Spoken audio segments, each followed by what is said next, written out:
Demons Discuss, Take 59, The One with a Twisted Sister.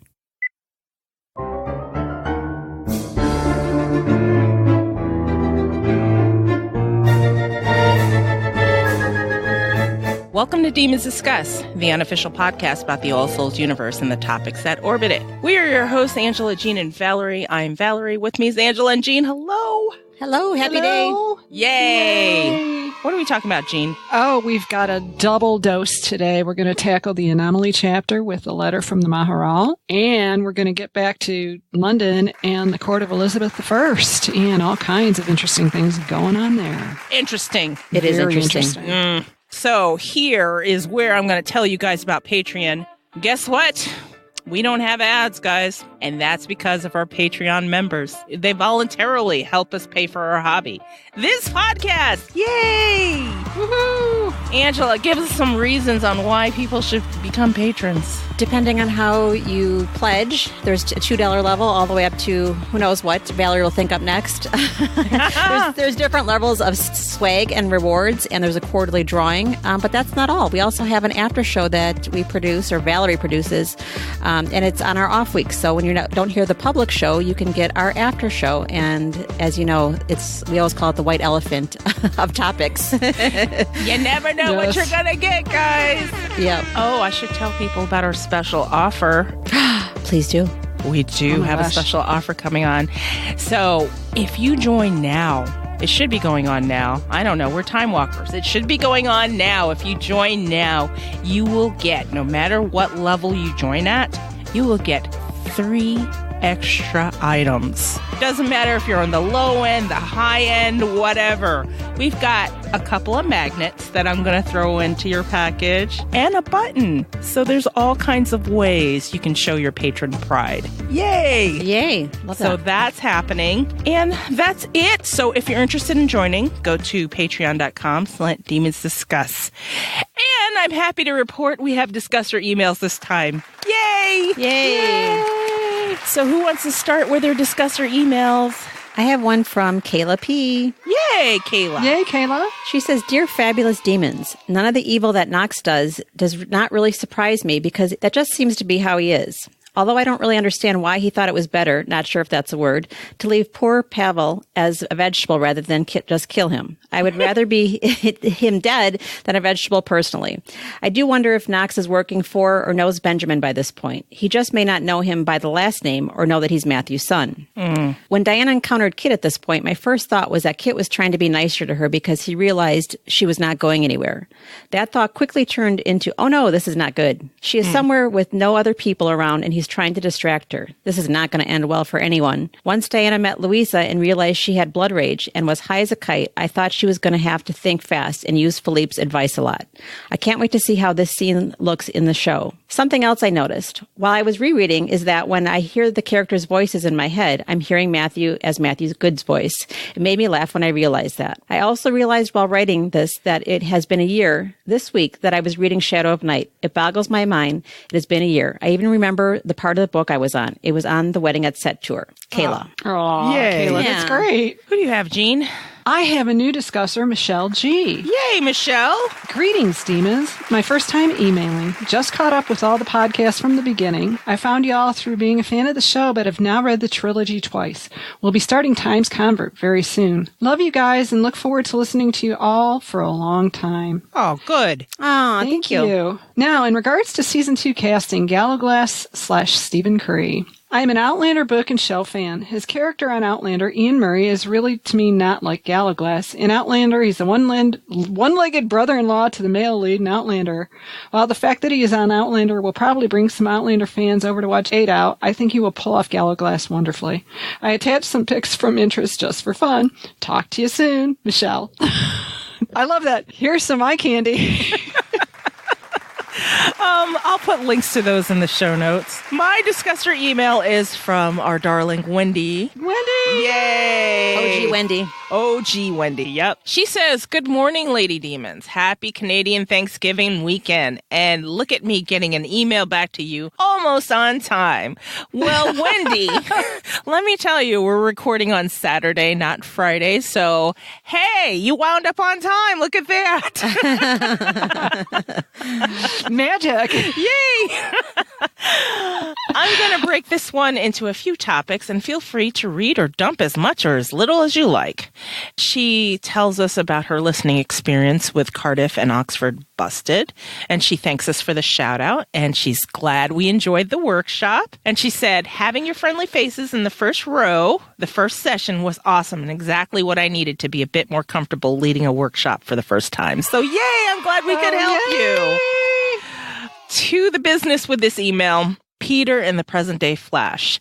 I think this Flash shows how many secrets he's keeping from everyone, including his co-conspirators, and how ruthless he can be to get something he wants to ensure that his secrets are kept. He didn't need to kill the librarian. See, that's kind of debatable because he had a massive stroke, so that doesn't necessarily kill you. I think that was worse. Yeah. We'll talk about that. Yeah. I mean, he could have died, or maybe he's just sitting there just like drooling on himself. I don't know. Yeah. He chose to do so no one else could learn what he's up to. Either way, a stroke or death will do the same thing. Yeah. I think it foreshadows the lengths we see him take later in Book of Life when he's trying to get his grubby hands on Ashmole 782. True. Very true. Returning to London and Queen Elizabeth I. I love how Deb starts the section, not with info about the travel or settling into the Heart and Crown, but instead with a queen and getting a shoe thrown at Matthew's head. I like that too. Yeah. It's like Queen Elizabeth is all of us in that moment. Because God knows we all wanted to throw a shoe at Matthew at some point in time. Oh, God. I think Diana likely wanted to do that more than once. Yeah, us too. Yuppers. I also think that she managed to cram in a boatload of info in the scene. She let us know how Diana was feeling, where Ashmole is, some of Matthew's history with her and King Henry VIII, and showed that Matthew's protectiveness is still there, just a bit muted. So now, Kit and Louisa. Ooh. Here you go. She says, I have some empathy for Kit, but still feel like Louisa is just mean, just for the sake of being mean. Yeah, I think she's born that way. Right. Yeah. Yuppers. And I don't handle mean well. The scene with them at the end where she drinks from Kit makes me pity him. Okay, she didn't actually drink from Kit in this. Yeah, that's why she was high as a kite. Oh, that's right. She did. Okay. I was confusing the two chapters, right? Yeah. His opium. It makes me pity him that he would lower himself to work with Louisa just so he can be close to Matthew is in some way very, very sad. Yeah. Okay. She says, okay, I'm going to be 15 minutes late submitting this, so I need to wrap this up and send it now. Oh, you made it. Yay. You made it. Of course. Yay. Have a great day, Wendy. Thank you, Wendy. Thank you, Wendy. And we're hopping in the Wayback Machine. Happy Thanksgiving. Yay. Yes. Yay. So by the time you hear this, it might be our Thanksgiving. I don't know. Yeah, that's true. This would be true. Oh, we might be preparing for our Thanksgiving. I doubt it, though. I wonder what they have. Maybe, Wendy, you can tell us what your typical Thanksgiving feast is, because if this is a Thanksgiving episode for us, we raise our turkey leg to you. Yes. Cheers with my turkey leg. Yes. Fried turkey leg or baked turkey leg? Yeah. Yep. Or smoked turkey leg. All right, let's start the wagon. This chapter discussion is brought to you by Myriad Mills. Thank you, Myriad. Thank you. Yay. Thank you. So when we left off in chapter 32, Diana and Matthew are on the boat headed to England. Matthew had just informed her she's pregnant, and then yada, yada, yada, blah, blah, blah. They're headed to England. Smooch, smooch. Yes. Love, love, love. Yeah. All that. So then we open up chapter 34, and we're still in Prague! Jesus Yes, we Christ. God, we can't get away from Prague. This is like befuddling on the first read, because you're like, another anomaly chapter, although we didn't know it was an anomaly chapter, and we're still in Prague. Only it's not the old Prague, it's the new Prague. It's in present day Prague. Yeah, what did you guys, I mean, Angela, you just pretty much told us, what did both of you think of this new scene setting, and we're traveling with Peter and we're in his grubby little head?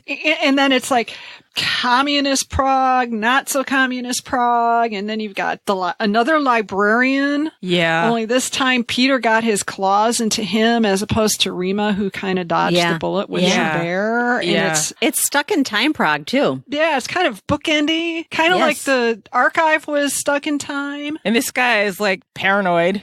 He thinks the walls have ears, and well, that would be communist Prague for you. Yeah, right. Yeah. Stasi's listening, but then Peter's worse than the Stasi. Right. Although that's East German, but you get my drift. Right. Pavel is his trusted informant here. He trusts him enough where he feels like Pavel's not really going to say anything if something disappears. When he says trusted informant, I just think someone he can either put something over or someone that's just... You can trust him to carry out the assignment. Exactly. What do you think his motivation was for being a mole? Is there one, or we just are left to guess? Money. I think he was probably getting paid by Peter. And I would guess that either pounds or dollars probably went a lot further in communist Czechoslovakia than... Right. And this guy seems ultra currency. Paranoid and everything, and maybe... He's old school Soviet almost. Yeah. Really. Yes. And I feel like maybe everybody else around him doesn't take him that seriously because he seems extra.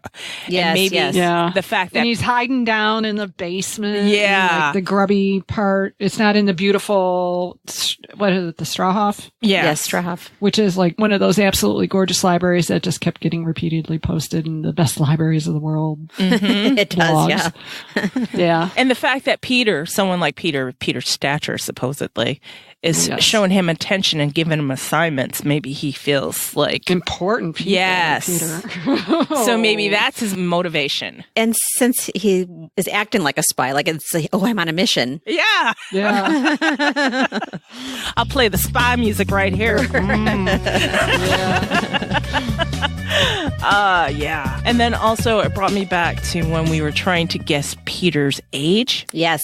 I was looking at this, and originally I thought Peter was really, really old, but it says here, he was just describing after World War II what their methods of traveling was. But there's something else that says somewhere further on that talks about how he actually first started working for them, and he was kind of a prodigy and graduated when he was 16, and during World War II. Right. He was actually doing stuff for the congregation. So, I mean, in the book, he's still like 80. 80. Right. Yeah, we figured he was 80 years old or so. Yeah. It makes me wonder if he's a Brightborn, or was a Brightborn sometimes. I don't know. But he's dead now, so it doesn't matter. Yeah. Sorry, bygones. Spoiler alert.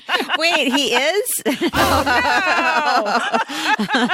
no! Spoiler alert, he's dead. No. Stick with us, Angela. It's okay. It's okay. Yeah. So, I mean, we figured back, we did the math, and we're like, he's got to be in his 80s at this point in time, which was 2010 by then. Yeah. Yes, 2010. Yeah. So we were thinking, it's like, wow. And then we were contemplating Stephen's age, because Stephen was older than Rebecca. Mm-hmm. So I don't know. We just got ourselves, this audience, this tells you what kind of spools we got ourselves into. Well, what kind of weight we had for the Book of Life. Oh, yeah. Oh, yeah. Since World of All Souls came out, I think it turns out Stephen would have been 80 this year. Yeah. So of similar age, maybe, 5 or 10 years off. So, and how old is Rebecca? I mean, both of them to be interested in her. Rebecca was like 10 or 12 years younger. Yeah. Because he was 38. I think it worked out that he was 38 when Diana was born, and Rebecca was... I think she was in her late 20s. Like 24, 26. Yeah. Late to mid-20s, maybe. Yeah. My mind has not worked out TV and book Stephen now, because now I picture him that young, frozen in time, 1976 or whenever it was. So here he's 8. I'm like, really? Okay, so let's talk about the congregation and its old ways and its new ways. Philippe had modernized it so the vampires would watch after their own, and the witches would watch after their own, and the demons would watch after their own.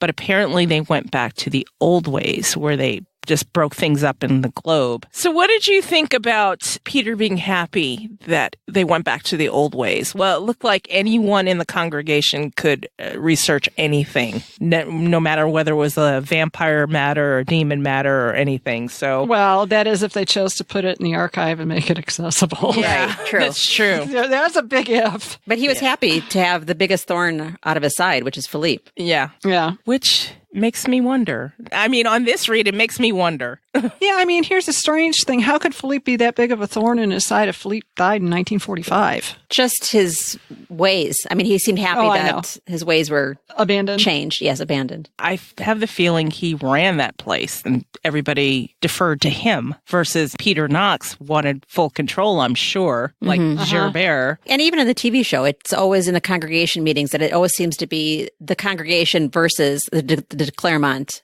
desires. Yes. Which is weird. Yeah. Which is weird. Yeah. So we meet Pavel, Skovasa? I think it was Skovaska. Skovaska with a K? There's no K there. No, it was with a K. K sound. Yeah, Skovaska. K sound. Okay. Skovaska. Like Siska.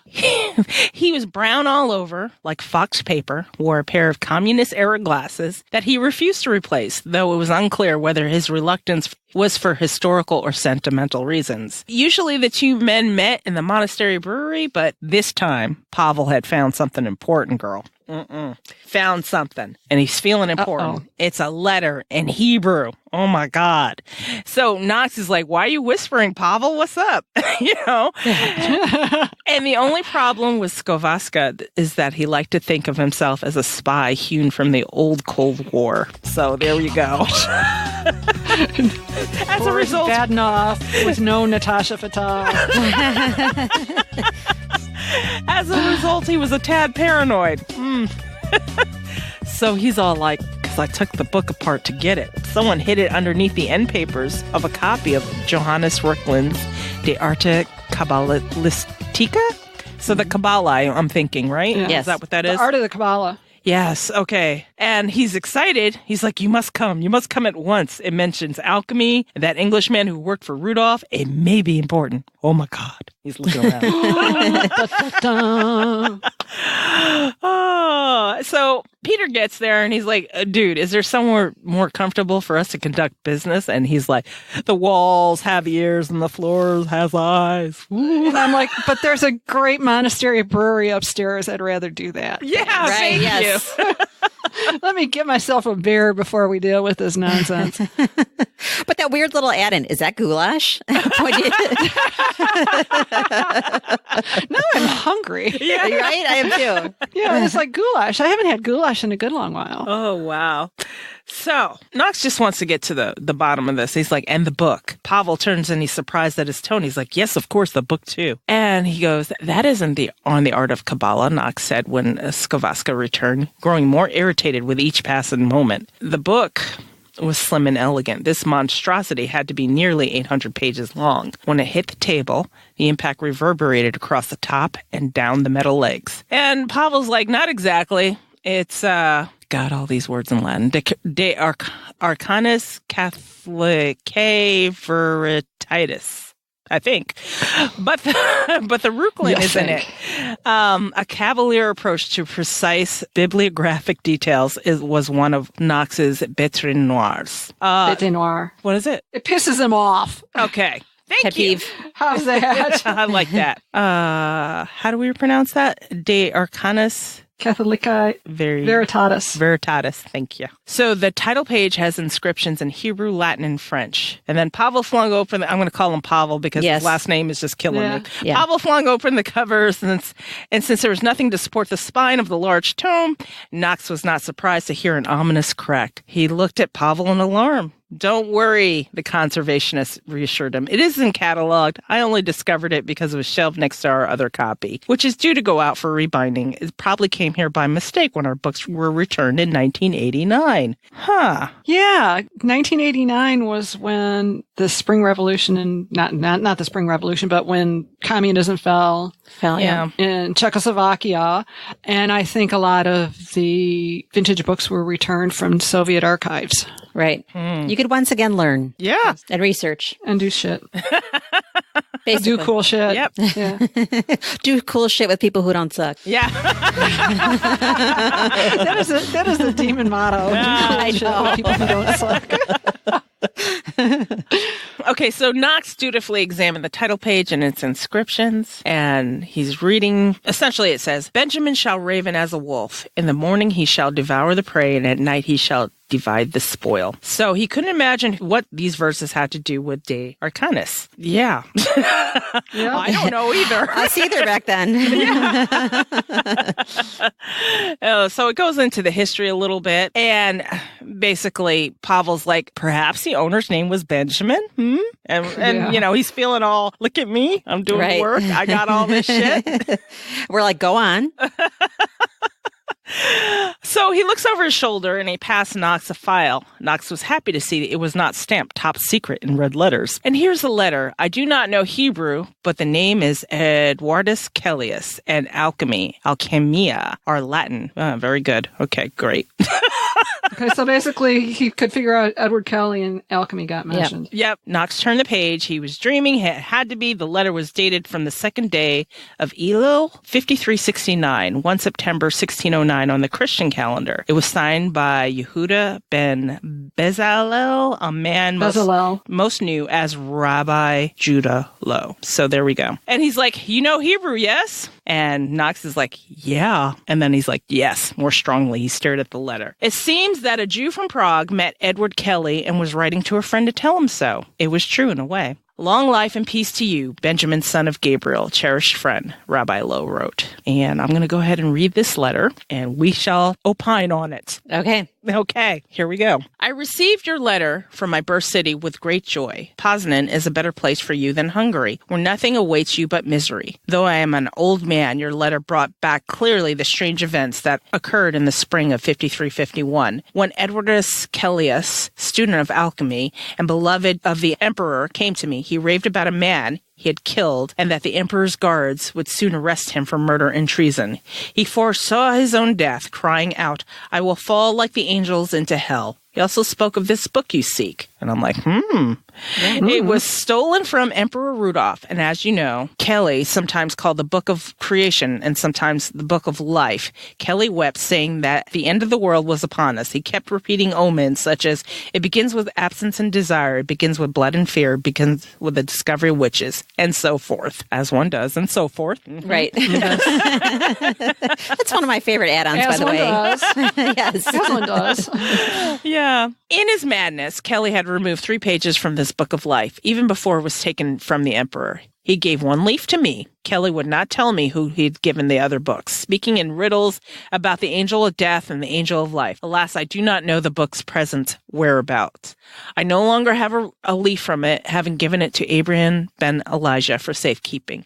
He died of the pestilence, and the page may forever be lost. The only one who might be able to shed light on the mystery is your maker. May your interest in healing this broken book extend to healing your broken lineage, so you may find peace with the Father who gave you life and breath. The Lord guard your spirit from your loving friend, Yehuda of the holy city of Prague, son of Bezalel, 2nd of this month, Elul, 5369. So there we go. Rabbi Lowe was good friends with this guy. Yeah, loving friend. What? Well, here's the other weird thing. He died just after this letter was written. Mm-hmm. Yep. Yeah. So, what do you guys think? What do you guys think? I mean, just the fact that they were friendly like this. I think maybe the rabbi was in some ways naive and in some ways trying to just make things better. Yes, I do think that. And I think he was trying to protect everyone. And he certainly knew a lot about what was going on with creatures, because his comment about, I'm glad you're out of Hungary and back in Poland, because it meant that he was away from the Draculeste. Yeah. Right. Yes. It does strike me as altruistic, but then loving friend seems more than just welfare and concern for people, that they actually were tight. Which is weird. I don't know. Maybe Benjamin was a tight fit in that community at the time. Benjamin's a sociopath. He's probably so good at fronting. Putting that good face on for Rabbi. Yeah, putting that good face on it. But because in Chelm, his rep was shit because he was trying to kill all the damn weavers. Yeah. Yeah. Well, and Rabbi Lowe didn't get a chance to see much more than the bit we did of Benjamin. Yeah, that's true. It just had me scratching my head. I'm like, Rabbi Lowe, is this the same guy that you loving? What? Okay. So Pavel's like, that's all? It's just about a meeting? And Knox is like, in essence. So Knox is thinking about the time, making his calculations in his head. Lowe died in 1609. So soon after this letter was written. Kelly visited him 18 years before that, spring 1591. Who else was there in spring of 1591? So Diana and Matthew left May Day, right? Yep. Just after that, I'm thinking, right? Mm-hmm. Okay. Because he had the pages, so he had to give them to one. Yeah, because the night they fled was the night he ripped the pages out of the book. Yeah, that's when he lost his damn mind in Rudolph's house. Yeah. So, okay. So he dug in his pocket for his phone, and he looked at the display with disgust. He's like, don't you get signal? And Pavel's like, we're underground. And he's like shrugging. He's like, so I was right to tell you about this. Wait, is that ominous, though? Don't you get a signal up here? Like, yeah. I kind of see it as ominous now. I do. Yeah. It's like, whoop. You did well, Pavel. I'm taking the letter and the book. They were the only items that Knox had ever removed from the Strahov library. And then Pavel's like, good, I thought it was worth your time. What with the mention of alchemy? And he's all proud of himself right here. For all the wrong reasons. He's like, yeah. And here's where we go into what happened next was regrettable. It's like, this is going to be like the French kiss. So we will all say what we thought happened. Okay. Only not as enjoyable. I just think, after Peter had loosened that clot, like a massive clot in his leg, I mean, it was going to get him anyway. He just sped up the process. Yeah. So maybe the guy had 2 or 3 more years left to live, or more than that if he was around people and, somebody could have gotten to a hospital considering he stroked out. I think if no one knows you're down there and you stroke out, I think you're not in good shape. Well, for sentimental and ethical reasons. It's right. Like, laughable. Quit sugarcoating it, Peter. It's like, yeah, look at me. I'm technically protecting my moral high ground here because I'm better than vampires. They would have just killed him. Right. What the hell is that? This is worse.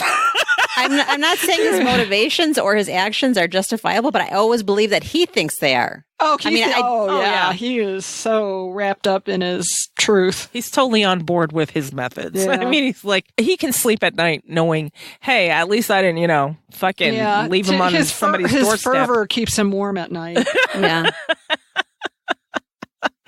What he does is always justifiable, and it's always just better than being a vampire, period. Yeah. Doesn't matter. I'm not a vampire. So there. I mean, if you stroke out and you're all alone, it's a massive clot to your brain. If you don't die immediately, you're going to die a slow death. So I think that's worse. Yes. Yeah. Yeah. Now, I mean, he could have gone one better and just given him an aortic aneurysm, but, well, hell, that may have been what it ended up being, to be honest with you. Right. Which is, which can kill you before you hit the ground. So he felt he was being, hey. Kind. Yeah, kind killer. Yes. Killing him at least you'll stroke out and not have a heart attack. Well, they probably still had that socialist medical system, so they would have put him in a nursing home and fed and watered. You don't want Peter's brand of killing him with kindness. No. And this is the best part of the whole chapter now that we're coming to. Oh, yeah. So Knox found his way back to his rental car and with the book, and he's got the letter. Once he was far enough away from the library, he pulled over in the side of the road, took out the letter, his hand shaking. He said everything the congregation knew about the mysterious Book of Origins, Ashmole 782, was based on fragments such as this. Any new discovery dramatically increased the knowledge. And this letter contained more than just a brief description of the book and some veiled hints as to its significance. There were names, dates, and startling revelations that the book Diana Bishop had seen in Oxford was missing 3 pages. So this just tells me they've been researching this for a very long time. Mm-hmm. Mm-hmm. And they don't know anything more than Matthew and Diana at this point. They just have bits and pieces and clues and whatever. So Knox looked over the letter again. He wanted to know more, to squeeze every potentially useful bit of information from it. This time, certain words and phrases stood out to him. Your broken lineage, the father who gave you life and breath, your maker. On first reading, Knox assumed that Lowe was talking about God, as I would. If I were to pick this up, I'd be like, your maker. Make peace with God and blah, blah, blah. That's what a rabbi would say, right? Yes. Yeah, sure. Right. It sounds like a rabbi writing a letter to a congregant. Right. Upon the second read, he came upon a very different conclusion. Knox picked up his phone and punched in a single number. And here we go with Gerbert, who I don't know why I'm fond of him. I love it. Even before Trevor Reed was cast, I always kind of loved Gerbert because it was just like... Yeah. It's because of the fake Gerbert that was out there on social media. Just the way he treats Peter like the worm that he is. Yes, he does. That's why I like Gerbert, because it's like Peter's horror. I mean, yeah, okay. Gerbert's all about bald power and everything else, and he's autocratic, but he's French. It makes him more charming. Yeah. Well, and by the way, in the audio, he does have a French accent, a very strong one, like Isabeau. Yes. Yeah. So I mean, there's that, and then it's just he's funny. For me, he's funny. He is, and it's not so jarring like when Peter wants what he wants. It seems like in your face, and what Gerbert kind of worms his way around it. He's like, he'll get to it. Gerbert kind of reminds me of Jeremy Irons' version of the Borgia Pope. Yes. Oh, yeah. In a lot of ways, because it's like, I always thought Rodrigo was pretty freaking hilarious, especially in that show. But he's a horrible person, and one of the most un-Catholic, un-Christian ones in a long line of reprehensible popes. He's really bad, but he's also charismatic and charming the way it's played, and I think God help us if we've ever run into the charming people. I know, right? But that's kind of the way Trevor's playing it. Yeah, in a lot of ways, even though he's like super creepy. Gerbert approaches things that he has time on his side, whereas Peter's in a rush. He needs to know now because his time is limited, and Gerbert has this nonchalance of a vampire. No histrionics. I have time on my side. Slow down. Calm down. Yeah. So he answers the phone. He's like, "Oui?"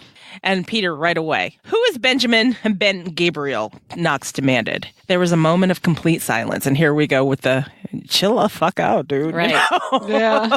And he's like, "Hello, Peter. I'm not going to let you get away without the niceties." Yes. Knox comes back. "Benjamin shall raven like a wolf. I know Benjamin Ben Gabriel is a vampire. Who is he?" And here comes Gerbert. "No one of importance." I just see him sipping wine at this point, just like, what's your rush, dude? Calm down.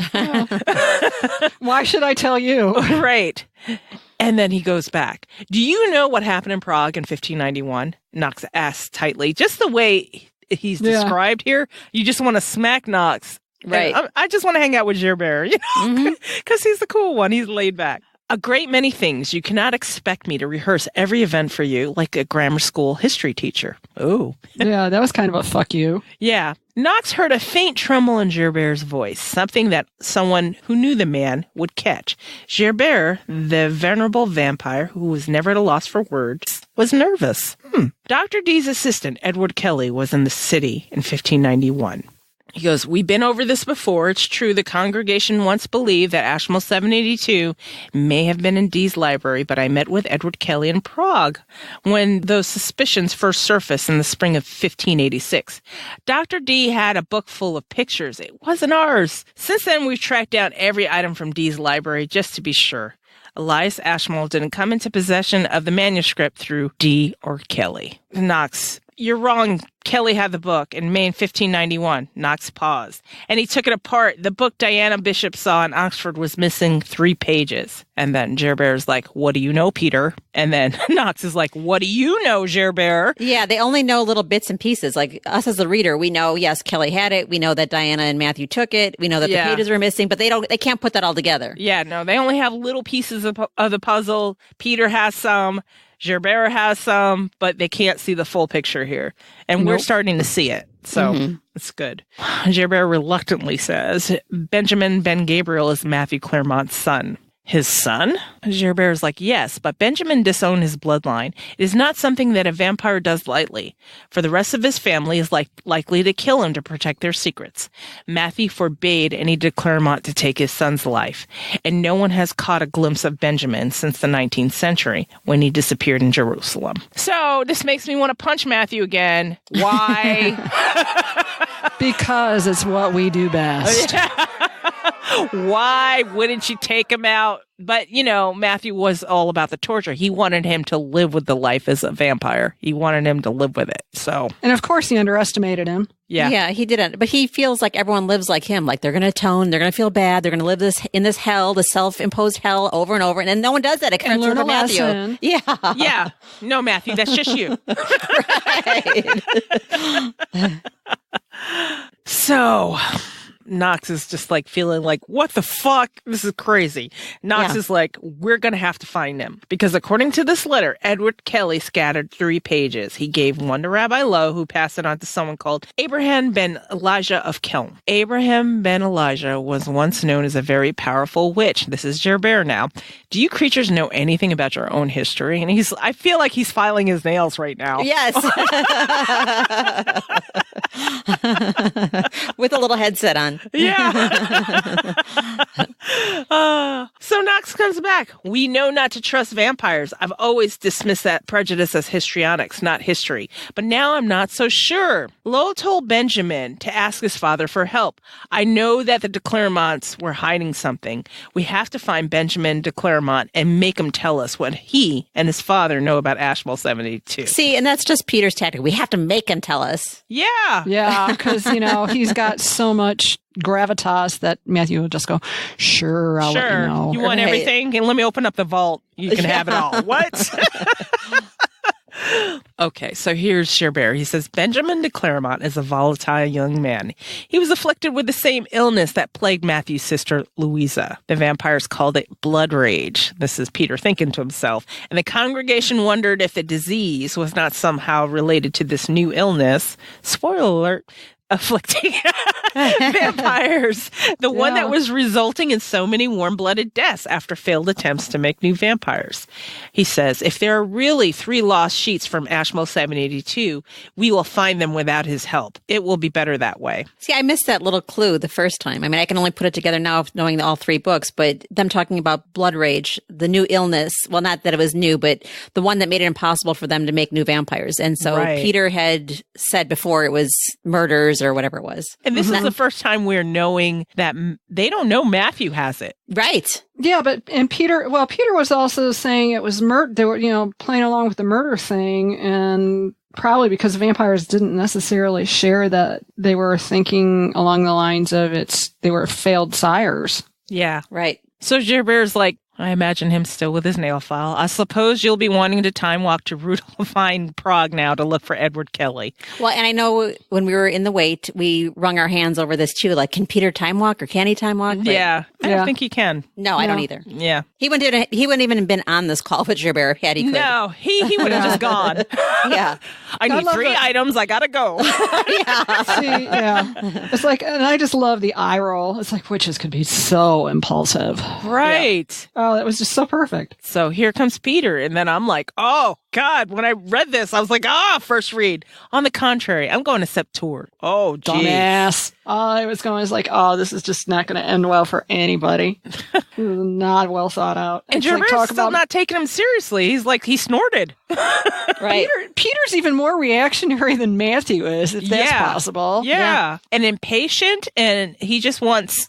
general dumb idea. He wants what he wants when he wants it. That's it. That's him. Yeah. Okay, so Gerbert snorted. Storming the de Clermont family chateau was an even more ridiculous idea than going back to the past. He goes, tempting though that might be, it isn't wise. Baldwin turns a blind eye only because the rift between him and Matthew. Gerbert's thinking to himself that it was Philippe's only strategic failure, so far as Gerbert can remember, to hand over the Knights of Lazarus to Matthew, rather than to the elder son, who had always thought he was entitled to the position. This is Gerbert's opinion, too. Yeah. So. Well, here's the other thing I thought was interesting, is that he thinks Baldwin's turning a blind eye. Well, I'm wondering if he knows of the role that Baldwin played in rescuing Diana at this point. I'm thinking maybe not. No, right. I don't think he knows. I think these people think they know what they know, but they don't know. They don't know what they don't know. What they don't know. Exactly. Well, even in earlier discussion group, they would say, well, of course Philippe gave it to Matthew because he didn't like Baldwin. He didn't trust Baldwin. That's not the reason that Matthew got the Knights of Lazarus. Yeah. There's something deeper, and Philippe had the whole picture. Yeah, nobody Philippe else was playing did. three-dimensional chess, and the rest of us were playing checkers. Yeah. And throwing our freaking pieces like babies because we didn't even know what the hell was going on. Right. Okay, so he says, besides, Benjamin no longer considers himself a de Clermont, and the de Clermonts certainly don't believe he's one of theirs. The last place we would find him is Septour. And Peter says, for all we know, Matthew de Clermont has one of the missing pages in his possession for centuries. The book is of no use to us, incomplete. Besides, it's time that vampire pays for his sins, and those of his mother and father, too. Peter's determined, man. And he's thinking to himself, together they were responsible for lots of witches dying. Mm-hmm. So I get it. Peter. But calm down. All right.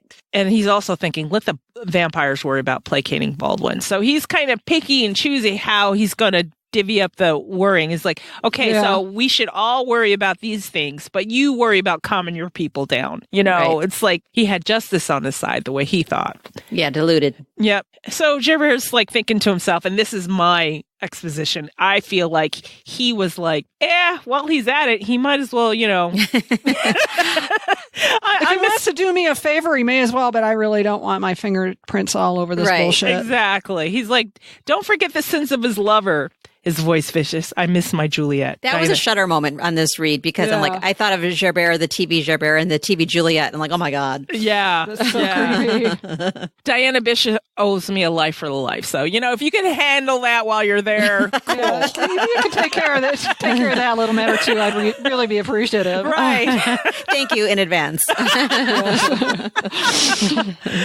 Thank you for your anticipated professionalism in this matter. Right. So that's all Knox needed, man. He's like, I have your support then? And then Knox didn't care one way or another. He'd be leading a raiding party of witches against the de Clermont stronghold before the week's end, with or without Gerbert's help. So it's just kind of an appearance of agreement. He would have done this anyway. Oh, yeah. And Gerbert's like, you do. They are all gathering there, the witches, the vampires. There are even a few demons inside. They're calling themselves the Conventicle. Marcus sent a message to the vampires on the congregation demanding that the covenant be repealed. And then Knox says, but that would mean. And then Gerbert's like, the end of our world. All right. Now we're out of Prague. Yeah, now we are out of Prague. All right. Finally. So now we move on to the next chapter. And that moves us to part 4, London, the Blackfriars, the last section of this book. So yay. Yeah, this turns into the sprint. Whew. So we open up chapter 34, and Matthew's getting a shoe thrown at him. By the queen. You failed me. Boom. A red damask shoe sailed through the air. Matthew tilted his head just before it struck. The shoe continued past his ear, knocked a bejeweled armillary? What is that? Okay. Sphere off the table. Thank you. And came to rest on the floor. The interlocking rings of the sphere spun around in their fixed orbits in impotent frustration. Like, is just spinning on the floor. She's just causing a wreck, man. She doesn't care. I wanted Kelly, you fool. Instead, I got the Emperor's ambassador who told me of your many indiscretions. When he demanded to see me, it was not yet 8 o'clock, and the sun had barely risen. She's cranky, right? Yeah. She has a toothache. She's upset. And she sucked on one cheek. She's got an infected molar because, the girl likes her sweets. And she's like, and where were you, creeping back into my presence with no concern of my suffering? Oh, the nobility. Suffering. This is extra nobility. Yeah. So, William Cecil is there, and he's like, perhaps we should hear Master Royden out before you throw the inkwell. Because she's getting ready to throw it. Diana interjects here. She's like, we do have news of Kelly. And I'm like, oh, Diana. I know. Why? So, she says, this is the queen. We did not seek your opinion, Mistress Royden. Like too many women at my court, you are utterly without governance or decorum. If you wish to remain at Greenwich with your husband rather than being sent back to Woodstock where you belong, you would be wise to take Mistress Throckmorton as your model. She does not speak unless directed to do so. Oh, dear. Yeah. Oh, dear. So, Mistress Throckmorton is also known as Bess, also known as Walter's little side piece Wifey. here. She's not a side piece. She's Yeah, a she's wifey wife. who carried around his Were heart they in her married? purse. Were they married at this point in time? They were about to be married. Yeah, About if to not be very married. soon. Yeah. She Secretly, carried around his head. yeah. Yeah. Oh, it was his head? I thought it was his heart. Oh, might have. You're right. Might have been. Oh. Either way, it was Either more way, bad. yeah. Diana observes Cupid had managed to ensnare Sir Walter Raleigh because they were sitting there making Google eyes at each other while this was all going on. Just as Matthew promised, the man was utterly besotted. So, Matthew says, as you do not require Diana's presence, perhaps you will let my wife go home and let her take her rest as I requested. She has been traveling for some weeks. And the queen comes back. Rest? I have had nothing but sleepless nights since hearing of your adventures in Prague. She will rest when I am through with you. She's still in a snit. Well, her temper was legendary, though. Really? Well, Yes. So Deb's not exaggerating much here. I don't know that I would be much better. Do you know? Yeah. Yeah. With all that True. pressure and all these fools around me, fuck. None of you can get what I asked for done. Here Right. comes Matthew with his old bullshit, and you know what I mean? Empathy for Queen Elizabeth. This is me right now. Yeah. I know. It's like, well, especially Matthew and Matthew's bullshit. My Yeah. God. I mean, we just have a false sense of entitlement. She really has entitlement. Yes. Yeah. If anybody has entitlement, it's her. She's It is got her. like the paperwork for it too. And also, I think we've all had rough weeks at work, so yes. Yes. Yes. Matthew, All what is the this bullshit? yeses. What is this bullshit you're handing me here? Well, yeah, I was going to say not only this week at work is this week in the real time read is chapter 27 and 28 with the, hey, by the way, we're married now. Speaking of Matthew's bullshit. Oh, yeah. It's like knee deep right now. Listen, Diana took that well. It would have been like, way what? better than I do. Right. Way better than I do. Even rereading it for the 20th time. So Cecil is trying to calm this lady down. Master Royden would be far more difficult to replace than that astronomical toy Majesty. And then he held out an embroidered cushion. Perhaps you would consider this if you are in need of further ammunition. And then she comes back. Do not think to direct me, Lord Burleigh. The queen fumed. Then she turned with fury on Matthew. Sebastian St. Clair would not treat my father as thus. He would not have dared to provoke the Tudor lion. Bess blinked at the unfamiliar name. Her golden blink. Yeah, she's Yeah. Very blink, blink, moment. Like, what? Her golden head turned from Walter to the queen, like a spring daffodil seeking out the sun. Cecil gently coughed at the young woman's evident confusion. Let us reminisce about your blessed father some other time, when we can devote proper attention to his memory. Did you not have questions for Master Royden? He's He's handling her. He's He's good. He's handling He's probably her. the only one who can. Yeah. And the Queen's secretary looked at Matthew apologetically. Which devil would you prefer? His expression seemed to say. You are right, William. It is not the nature of lions to dally with mice and other insignificant creatures. The Queen's disdain somehow managed to diminish Matthew to the size of a small boy. Once he looked suitably contrite, though the muscle ticking in his jaw made me wonder how sincere his remorse really was. She took a moment to steady herself, her hands remaining in a white-knuckled grip on the chair's arm. She's pissed. Yeah. I wish to know how my shadow bungled matters so badly. Now, why are you fucking up, Matthew? What's going on here? Yeah. And she's like, the emperor has alchemists aplenty. He does not need mine. And she's got a point, man. He's collecting all kinds of people. Walter's shoulders lowered a fraction. He's like, oh, God, thank God she's not that pissed. She's calmed down now, right?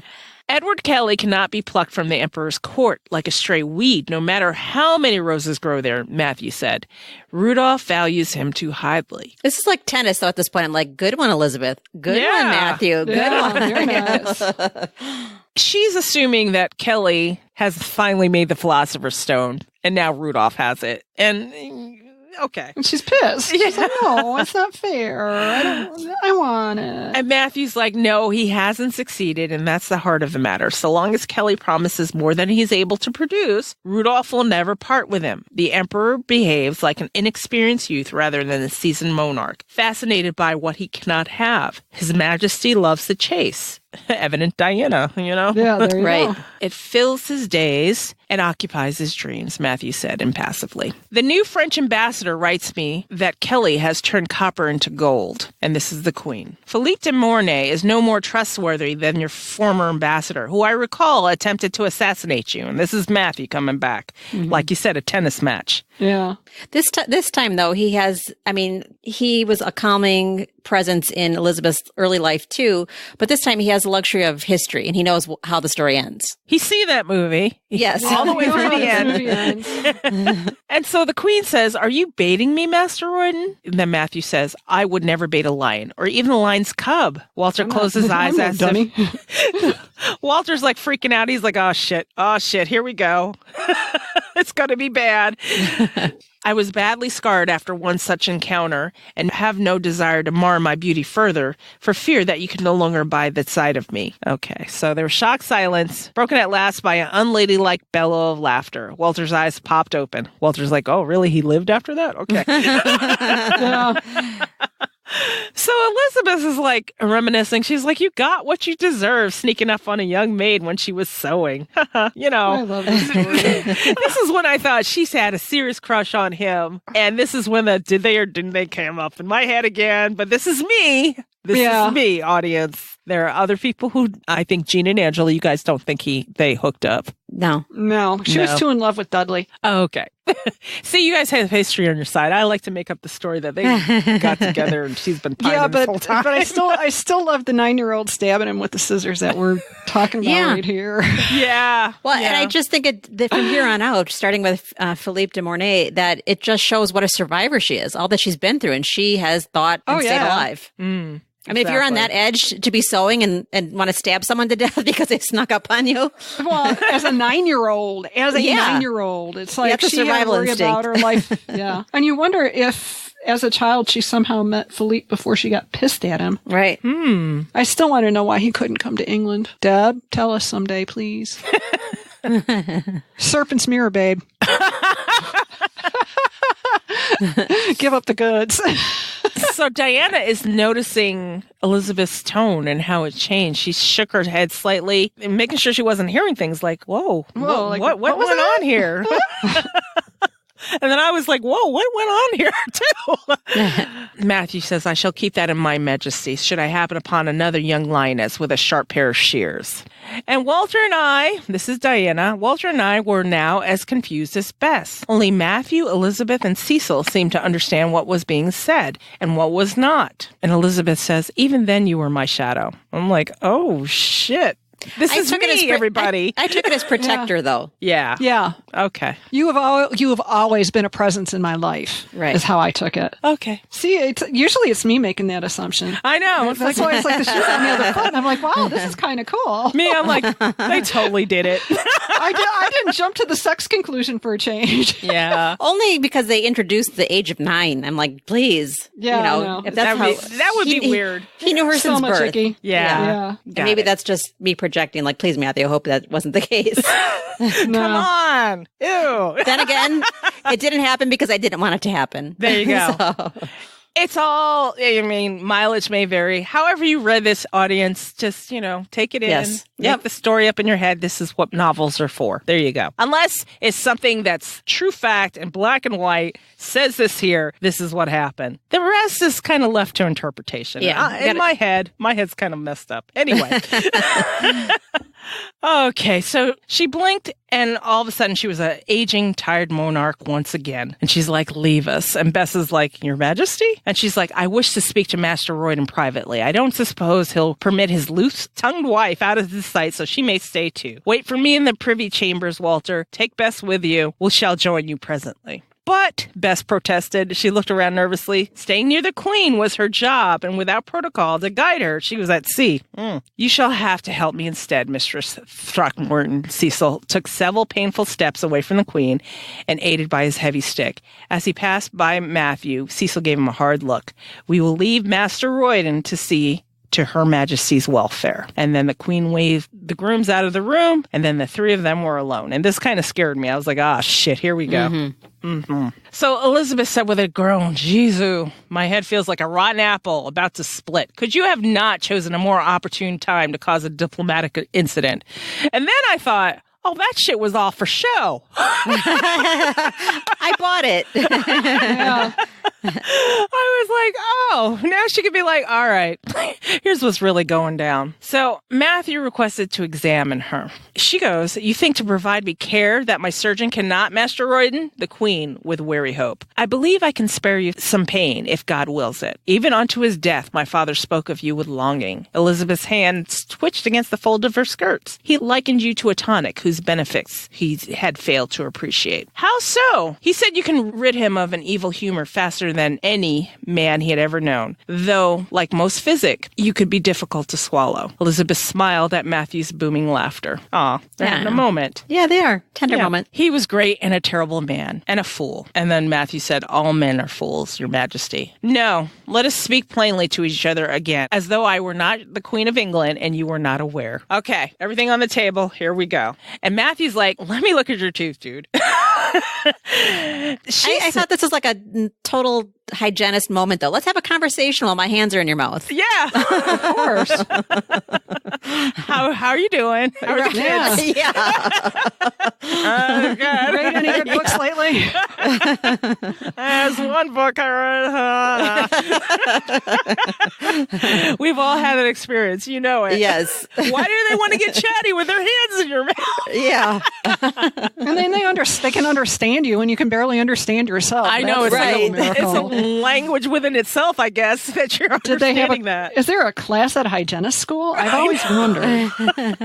Any discusser who is a dental hygienist, please chime in on that. Even the dentists do that too. It's like, "How you doing? It's been a while." Mm-hmm. As he's drilling.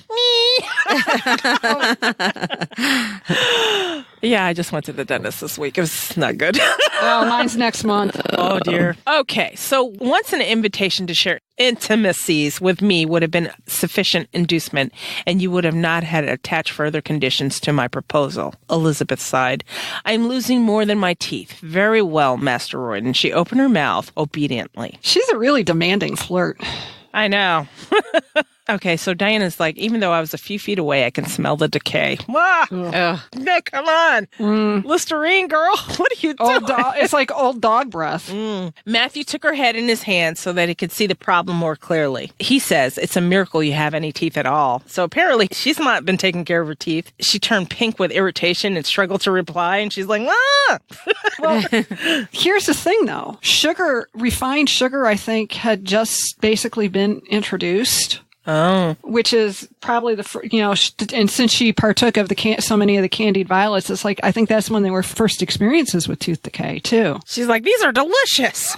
And just went nuts. Exactly. Like the kids that ate all their Halloween candy. Halloween candy all at once. Yep. Yeah. She's like the result of a long-term study. Yes, or sugar ruins your teeth. Yes. She was the first long-term study. Yeah, patient zero. Right. Matthew said, "You may shout at me when I'm done. By then you will have a good reason to do so, as I will have confiscated your candied violets and sweet wine. That will leave you with nothing more damaging to drink than peppermint water, and nothing to suck on but a clove to rub on your gums. They are badly abscessed." Ugh. That would be gross. I don't like cloves to begin with, so to have to rub that on my gums, on my rotten teeth. Abscesses. Yeah. Let's not get into it. Oof. Yeah, let's not. Moving along. Yeah. Matthew drew his finger along her teeth. Several of them wiggled alarmingly, and Elizabeth's eyes bulged. He made a sound of displeasure. "You may be the Queen of England, Lizzie, but that does not give you a knowledge of physic and surgery. It would have been wiser to heed the surgeon's advice. Now hold still." Diana's trying to regain her composure after hearing my husband called the Queen of England Lizzie. She's like, "Whoa, what?" Yeah, historian Diana. What? Yeah. It's like, oh shit, he really knew her. Not like that. Not like that.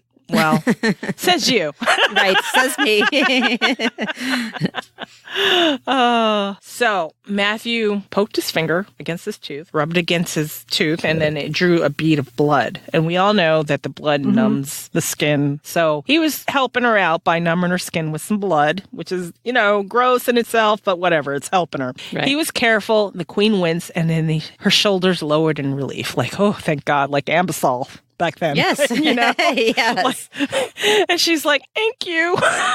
And she mumbled around his fingers, don't thank me yet. There won't be enough comfit or sweetmeat for 5 miles when I'm through. And the pain will return, I'm afraid. Matthew drew his fingers away, and the queen felt around her mouth with her tongue. She's like, aye, but it's gone for now. I don't have to worry about that. And then she goes, I fear there's nothing left but to settle accounts. Sit down and tell me about Prague. So Diana's thinking to herself, after spending weeks at the emperor's court, I knew it was an extraordinary privilege to be invited to sit down in the presence of any ruler. But I was doubly grateful for the chance to do so now. The voyage had been rough on her, and Matthew pulled out one of the chairs for me, and I lowered myself into it. I pressed the small of my back into the carving. Could you imagine in those skirts and that outfit and just being pregnant, the first bit of pregnancy, just like, oh, you feel like shit already, and then standing there and, oh no, I don't even know what. Yeah, no. Anyway. Yeah. So Matthew goes to rub her back, and the queen notices this and is like, you're in pain too, Mistress Royden. And she was being too nice. And when Rudolph treated a courtier like this, something sinister was usually afoot. Like, yes, Your Majesty, alas, it's nothing that peppermint water will solve, she said. Nor will it soothe the emperor's ruffled feathers. His ambassador tells me you have stolen one of Rudolph's books. Uh-oh. Which book? Matthew asked. How much do they know? Rudolph has so many. I don't know. I'm so confused. What are you talking about? And then Elizabeth goes, we're not playing games, Sebastian. And she's suspected, and everything confirmed her suspicions here. You're always playing games, he shot back. In this, you're no different from the Emperor or Henry of France. Mistress Throckmorton told me that you and Walter had been exchanging verses about fickleness of power. But I am not one of those vain potentates, fit for nothing save scorn and ridicule. I was raised by hard schoolmasters, the queen retorted. Those around me, mothers, aunts, stepmothers, uncles, cousins are gone. I survives. So do not give me the lie and think to get away with it. I asked you again, what of the book? She ain't fucking playing. No. Mm-mm. Wasn't that one of Walter's poems, The Lie? Yes. Yep. The Lie. And she had heard about it like, oh, I know these bitches aren't talking about me. Don't even start it.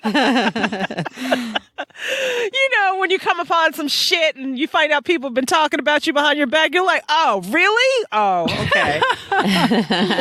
Are you kidding me? Yeah. And then Diana's like, we don't have it.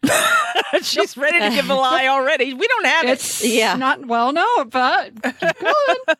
Matthew looked at her in shock and said, the book is not in our possession at present. It was doubtlessly already at the Heart and Crown, safely tucked in, Matthew's attic with the rats and all that shit, And then Elizabeth goes, well, you surprised me, and your husband too, it seems. Diana's like, I am nothing but surprises, Your Majesty. So I'm told. No matter how many times Matthew referred to her as Lizzie or she called him Sebastian, I was careful to address her formally. Like, I'm not going to lose my place. This bitch can turn on me in a minute.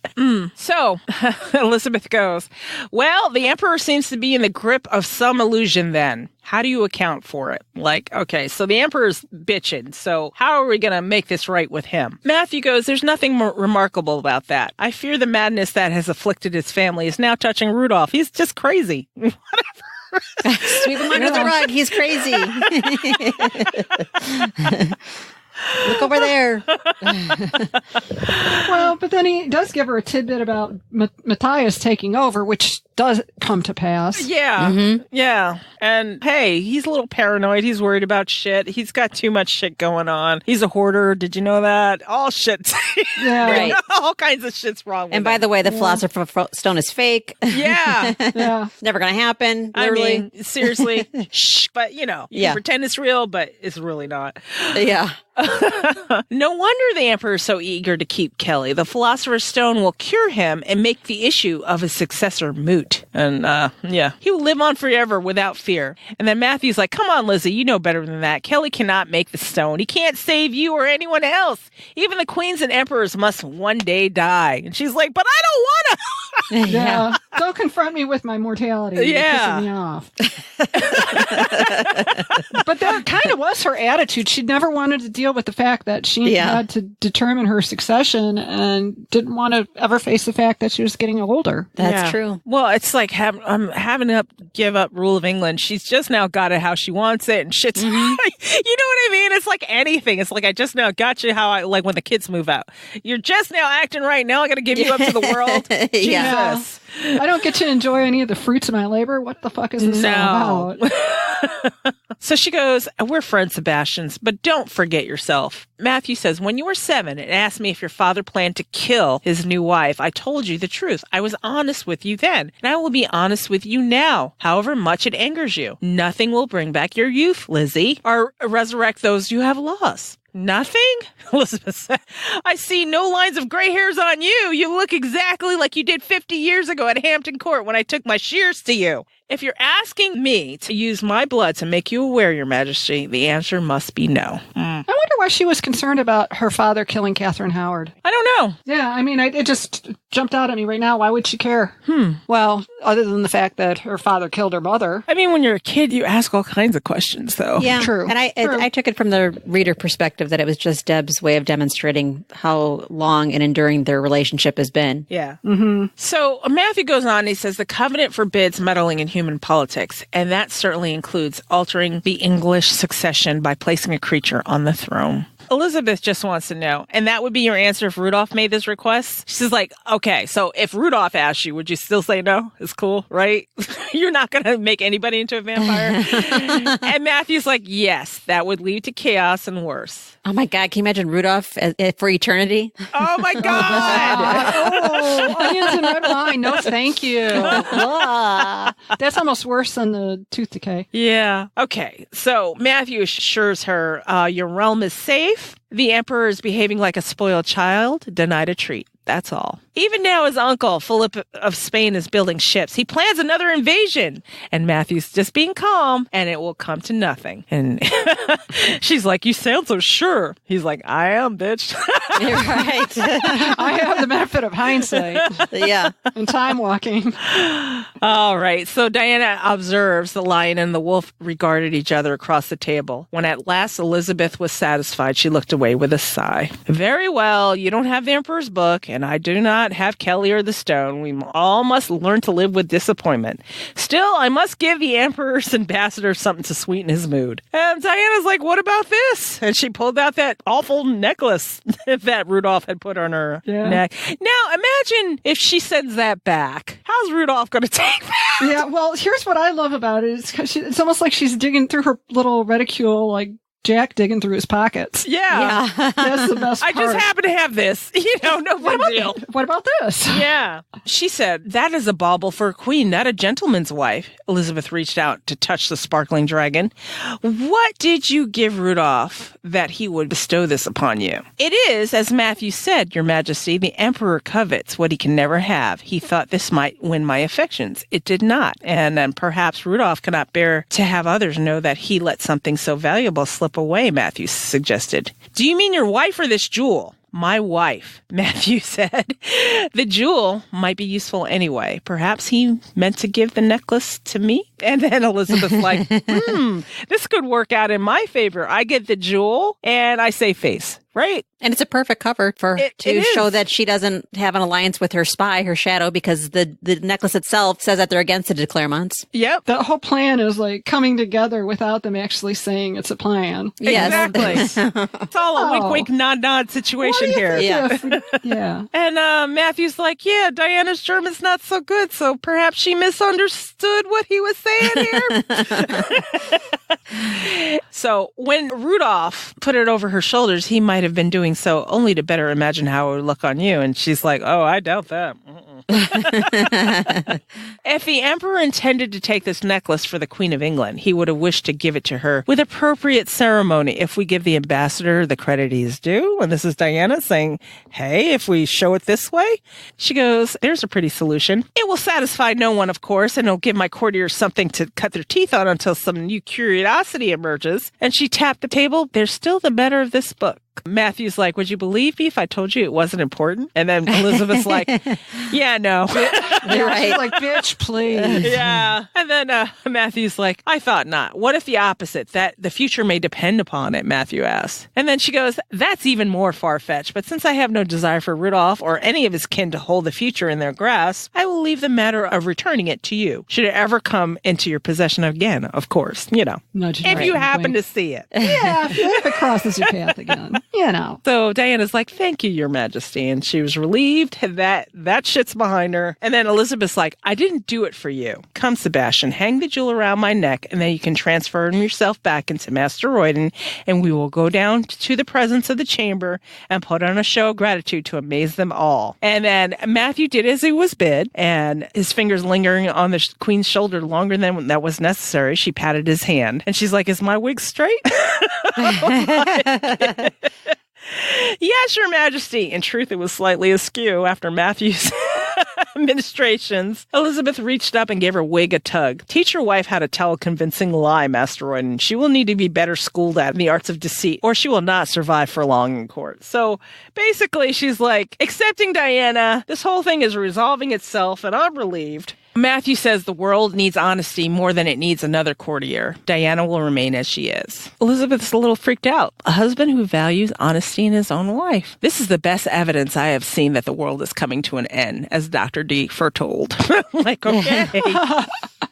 When they appeared in the doorway of the privy chamber, a hush fell over the crowd. The room was packed to the rafters, and wary glances darted from the queen to a youth the age of an undergraduate I took to be an imperial ambassador to William Cecil and back. Matthew released the queen's hand, which was held aloft on his bent arm. My fire drake's wings beat with alarm inside my ribs. Do you think that Cora, as we know her now, sensed the presence of some danger? Louisa? Yeah. Oh, sorry. Is that too much?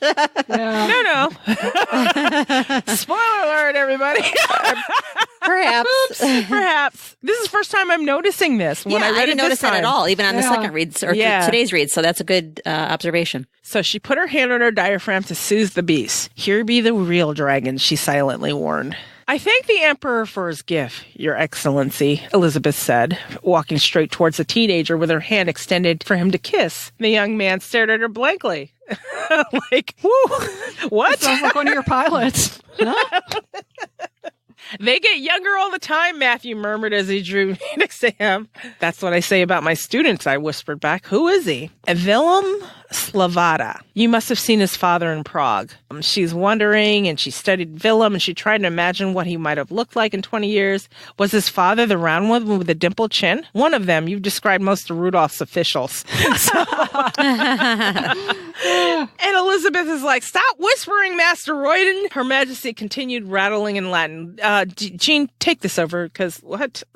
Why don't we skip ahead to Diana's translation? Yeah, she does have a translation. The next page. Okay. Let's skip ahead. It becomes him who gives not to remember the favor, but it becomes she who receives not to look upon the gift as much as the soul of the giver. She coughed, this is Diana, coughed to hide her chortle when she sorted out the translation. Your Majesty? And Willem was like, what? What is really going on? And then Elizabeth is like, gift from the Emperor. Yeah. And the ambassador's like, okay. Tell him what I said in his own language, Master Royden. I do not have the patience for Latin lessons. Yeah, like me. Exactly. Does the emperor not educate his servants? Matthew says, His Excellency knows Latin, Your Majesty. Ambassador Slavata attended university at Wittenberg and went on to study law at Basel, if my memory serves. It is not the language that confuses him, but your message.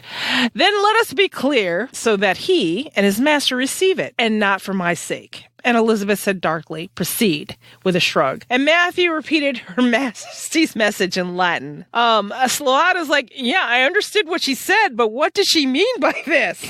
And Matthew's like, oh, Pat, you're confused.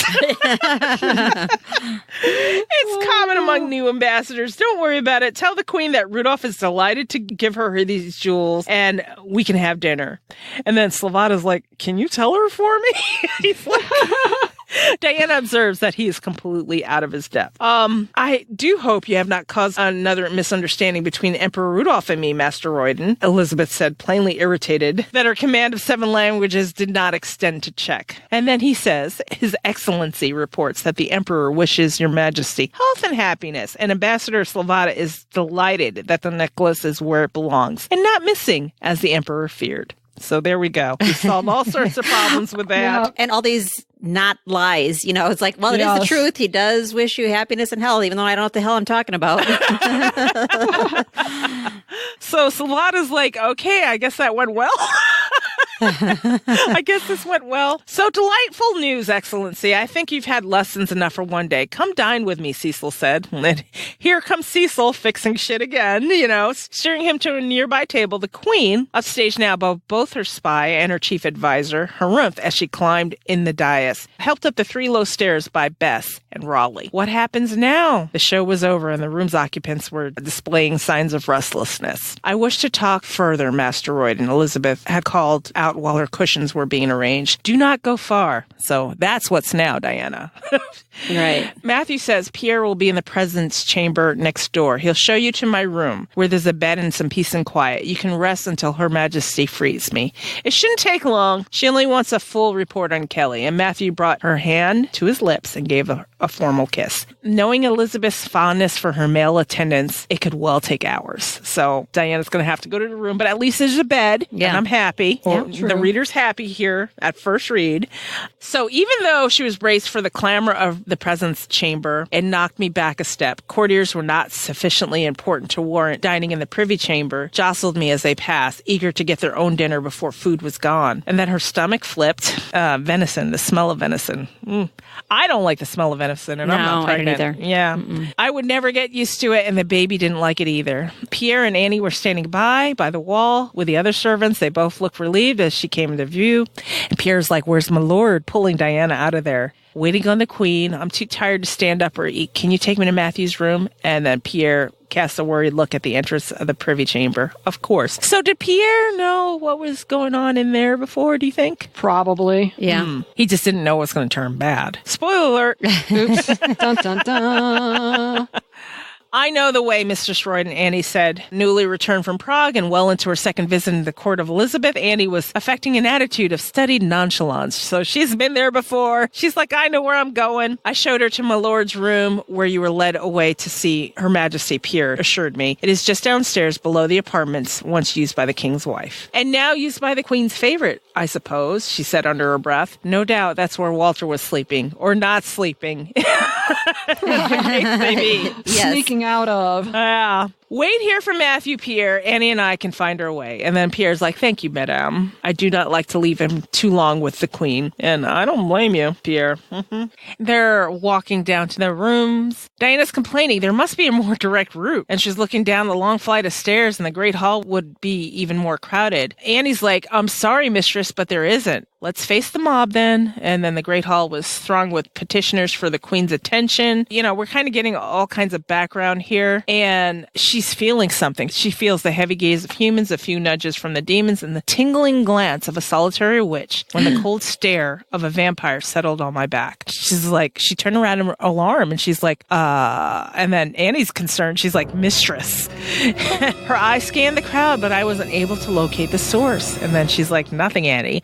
And this just tells me your first instinct, Diana, always follow it. Just right. Something's wrong here. It's just my imagination playing tricks. And no, it's not. But anyway, Annie's like, you're in need of rest. And she sounded very much like Susanna. Well, she's her niece, so she should.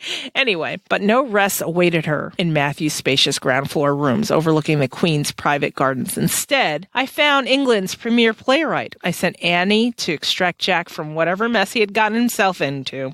And then she turned around to deal with Christopher Marlowe, a.k.a. Kit. And then she says, hello, Kit. This is always me in my head. Hello, Kit. Like Newman. Hello, Newman. Newman.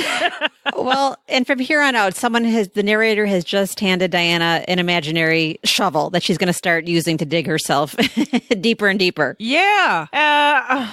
So the demon looked up from Matthew's desk, pages and verses scattered around him. All alone? And he's looking at her crazy. Walter and Henry are dining with the Queen. Why are you not with them? Kit looked pale, thin, and distracted. He rose and began to gather his papers, glancing anxiously at the door as if he expected someone to walk in and to interrupt us. And she's like, too tired, but there's no need for you to go. Diana! Right. Stay and wait for Matthew. He will be glad to see you. What are you writing? He's like a poem, and he's distracted. There's something obviously wrong with him right here. Mm-hmm. The tapestry on the wall behind him showed a golden-haired maiden standing in a tower overlooking the seas.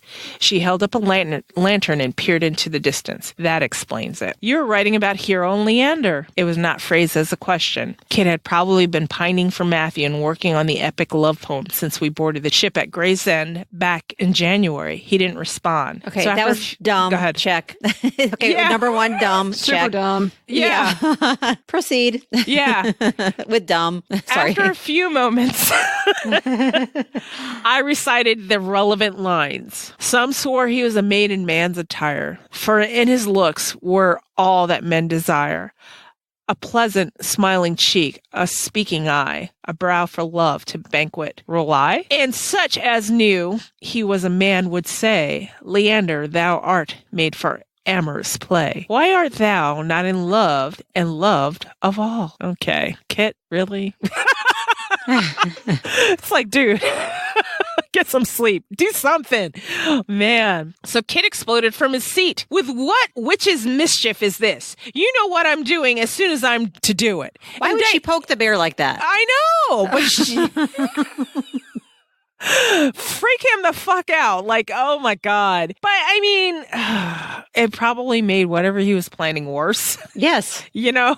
And then she says, no mischief, Kit. Who would understand how you feel better than I? And she's trying to relate to him, baby. I don't know. I don't even know why she's trying to relate. You know what, Diana, you're going to soon go back into your own time and not have to worry about this bitch anymore. Right. Why? Yeah, so that's the third check. Okay, first you tell him what he's writing about, then you quote verbatim what he just wrote, and then you're trying to compare yourself and relate to him.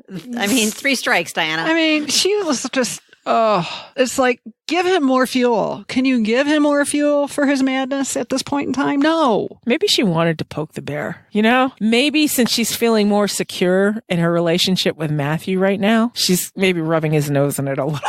Yeah. You know what I mean? Yeah. It's like not consciously, but maybe just a little part of her is like, oh, I understand how you feel. It's okay. Pat, pat. You know, which is kind of dismissive.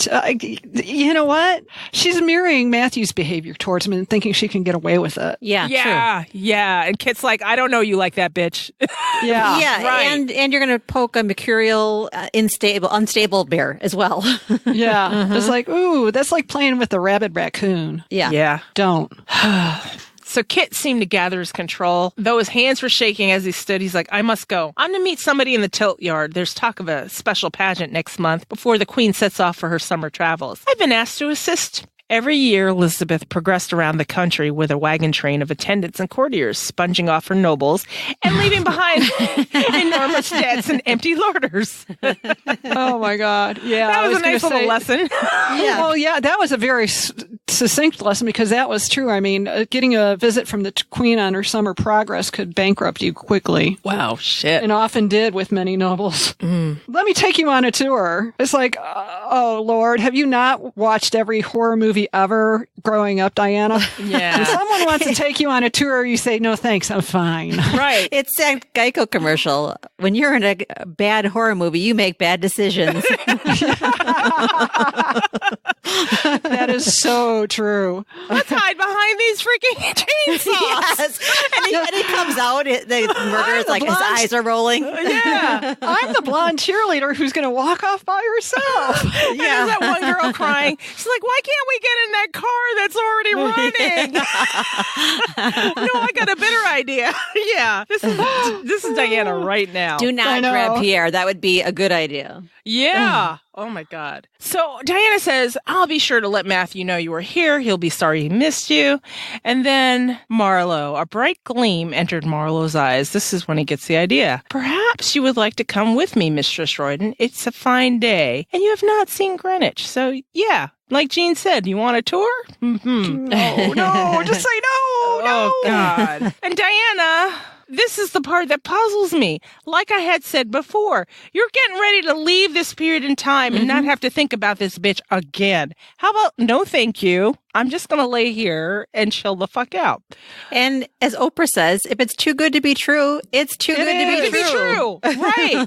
So she goes, thank you, Kit. I was puzzled by his rapid change of mood. He was, after all, a demon, and he was mooning over Matthew. Though I thought I hoped to rest, and Kit's overtures were stilted, I should make an effort in the interest of harmony. Is it far? I'm somewhat tired after the journey. Oh, no. Don't even entertain this, Diana. It's bad.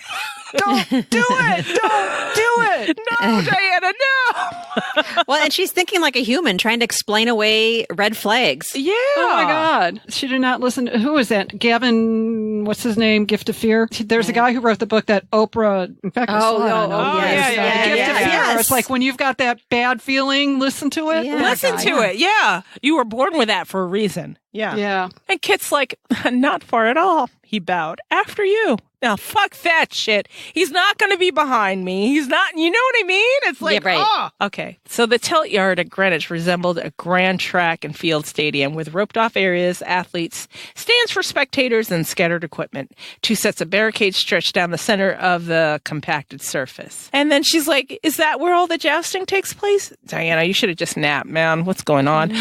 I could imagine the sound of hooves pounding the earth as knights sped towards each other. And she's like, thinking like a historian, like she's like, wow, I get to see all this. And She's getting caught up in her fantasy here. Fucking focus. So Kit's like, yes, would you like to take a closer look? And the place was deserted. Lances were stuck in the ground here and there. I saw something that looked alarmingly similar to a gibbet, which is like a, what is that? Like a gallows? Gallows. Yeah, that's what I thought. With its upright pole and long arm. Rather than a body, however, a bag of sand swung at the end. It had been run through, and the sand trickled out in a thin stream. A quintain. What's that? Huh. Riders would aim their lances at the sandbag. Okay, thank you, Kit. Yeah. Like, what's that? It's just what he just described, the pole with the bag of sand. Is the man you're meeting here? And then she looked around, but the only person she could see was a tall, dark-haired woman in a lavish red dress. She was far in the distance, no doubt having some romantic assignation before dinner. And then Kit's pointing in the opposite direction. Have you seen the other kitten? And he's like kind of ignoring her. Right. Where a mannequin made of straw and rough burlap was tied to a post. This, too, looked more like a form of execution than a piece of sporting equipment. Danger! If you don't think you can't stay alive, Diana. I felt a cold, focused glance. Before I can turn around, a vampire caught me with arms that had the familiar sense of being more steel than flesh. But these arms did not belong to Matthew.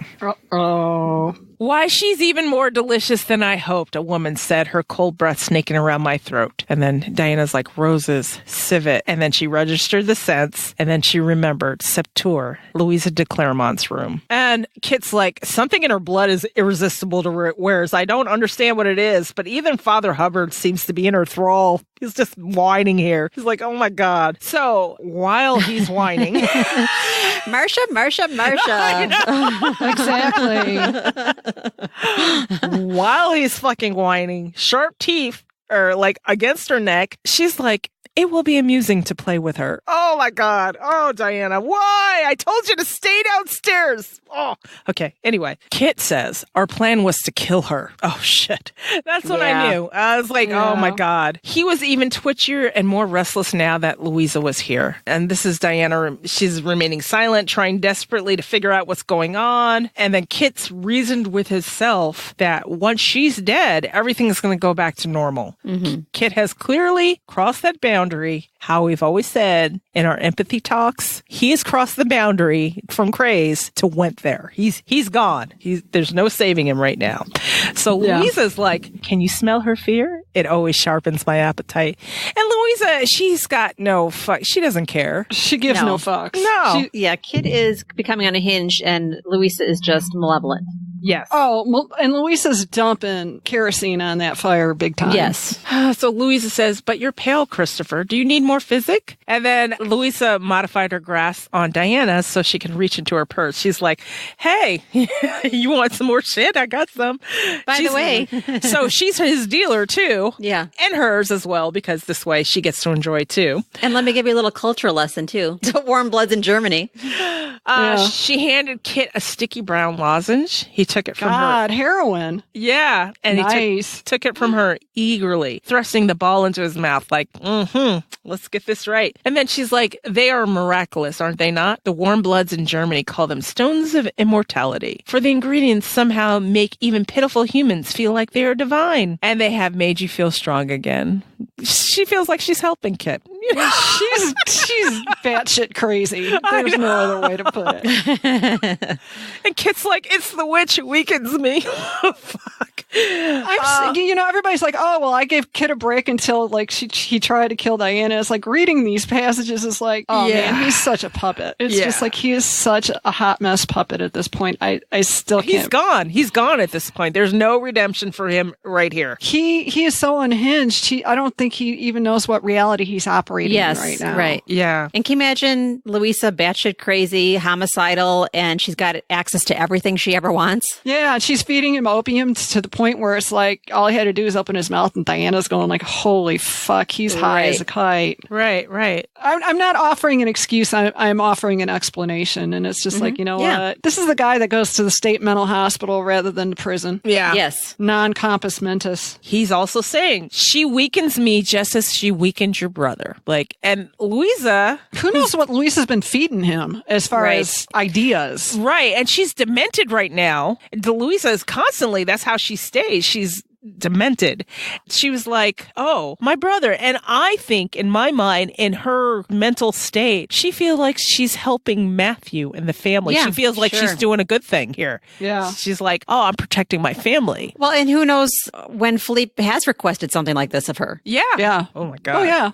Yeah. But now think about Matthew's been gone since January, so we don't know when he got in touch with Louisa, but it's already May, almost June. Oh my God. So it's a lot of time to work on him. And probably didn't take much. Right. Well, yeah. I mean, when she's got unfettered access to drugs, there's that right there. And it seems like everybody was out. There wasn't anybody really to keep an eye on what Kit was doing because Walter was, first they were shuttling people back and forth. Gallowglass was gone all that time. Yeah. And who knows what Hancock was doing. Yeah.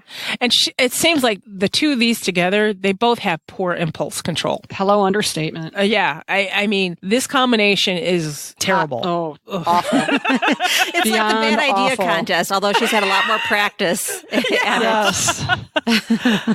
So now that Kate has introduced the fact that Diana has maybe weakened her brother, there's a switch in her head that tells her, oh, my family, my brother, I must stop this. So what I'm doing is good. right? So she goes, is that true, witch? Kit says you have bound my brother against his will. And then Louisa swung her around, and Diana is noticing her beautiful face. Right? You have time for this? Yeah, it's true.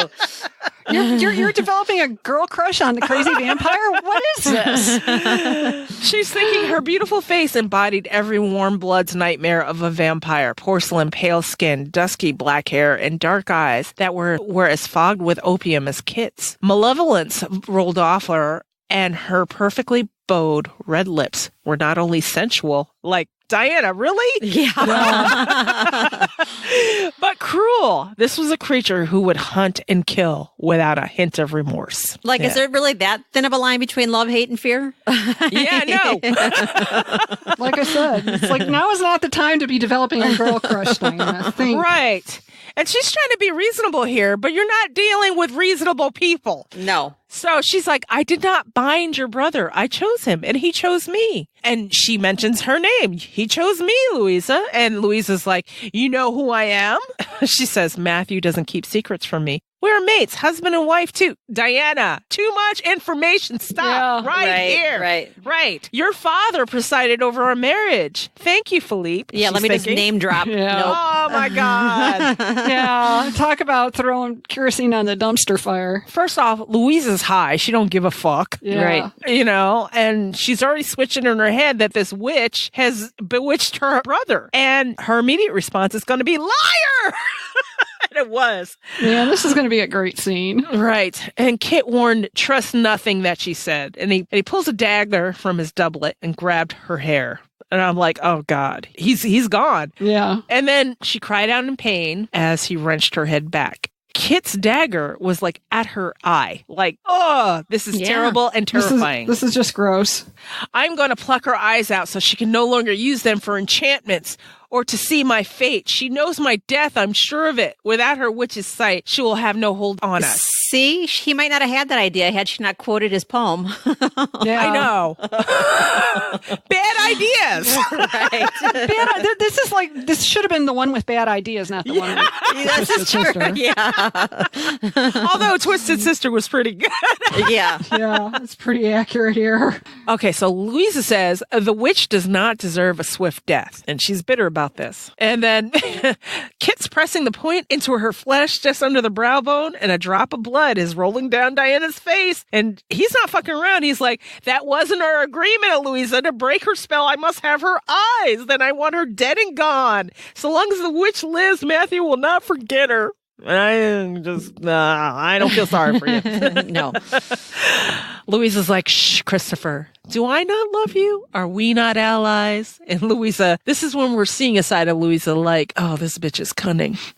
She just, Yes. This is as bad as Gerbert and Juliet in the show. This section right here. 100%, yes. Or even Gerbert and Satu in the TV version. Yeah. So Louisa reached for Kit and kissed him deeply. She moved her mouth along his jaw and down to where the blood pounded his veins. So she kind of saved Diana's life here a little bit. I'm not thanking her that, though. No, don't even think about it. Yeah.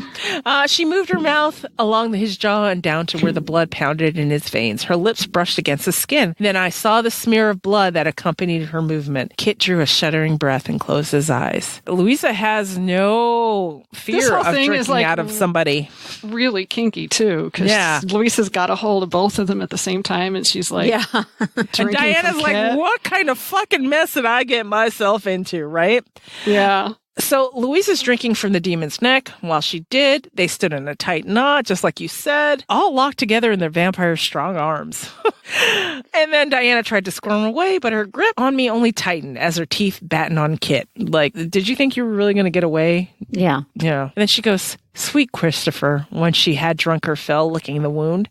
The mark on Kit's neck was as silvery and soft, just like the scar on my breast. Louisa must there's have... her answer. This shit's been going on since January. Louisa must have fed from him before. I can taste the immortality in your blood. See the beautiful words that dance through your thoughts. Matthew is a fool not to want to share them with you. So if any of you were ever wondering if Matthew had drank from Kit, here's your answer. No, he had not. And then Kit's like, he only wants the witch. He touched his neck, imagining thinking that it was Matthew and not his sister who had drunk from his veins. And he's like, I want her dead. And Louisa's like, as do I. So we will compete from her. Whoever wins may do with her as she or he will to make her atone for all the wrong she's done to my brother.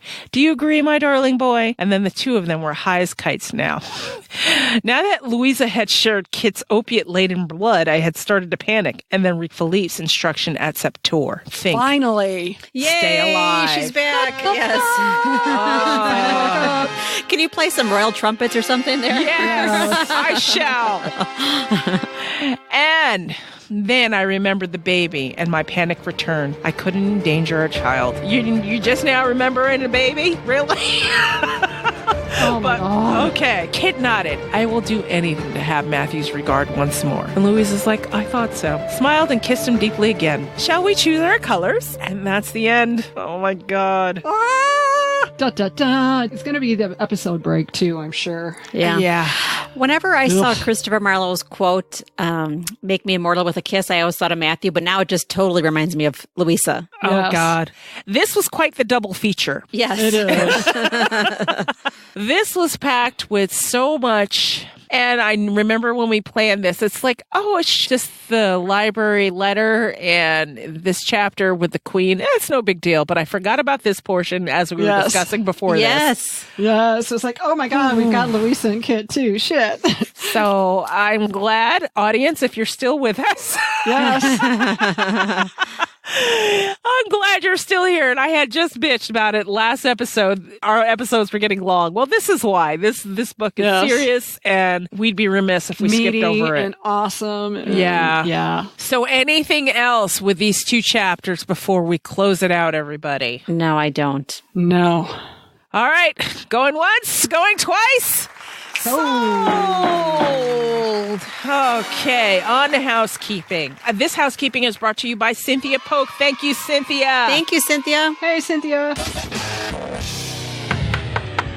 Housekeeping. Who wants to start with the housekeeping? I will. Okay. Hey, demons. I'm right there with you on the lack of vellum savvy upon the first read. Clueless describes me to a T. Thanks for making me feel less ignorant. As they departed Prague, did I miss something, or do they seem to travel on which wind from Prague to the North Sea? That's a hell of a trip, especially via horse. Love, Gail, and Winston-Salem. Thank you, Gail. Thank you, Gail. I'm glad we can all be ignorant together because God knows a lot of things about this book made me feel ignorant. You know what? We've never been the people that have claimed to know everything about this book. We still learn things as we read these books.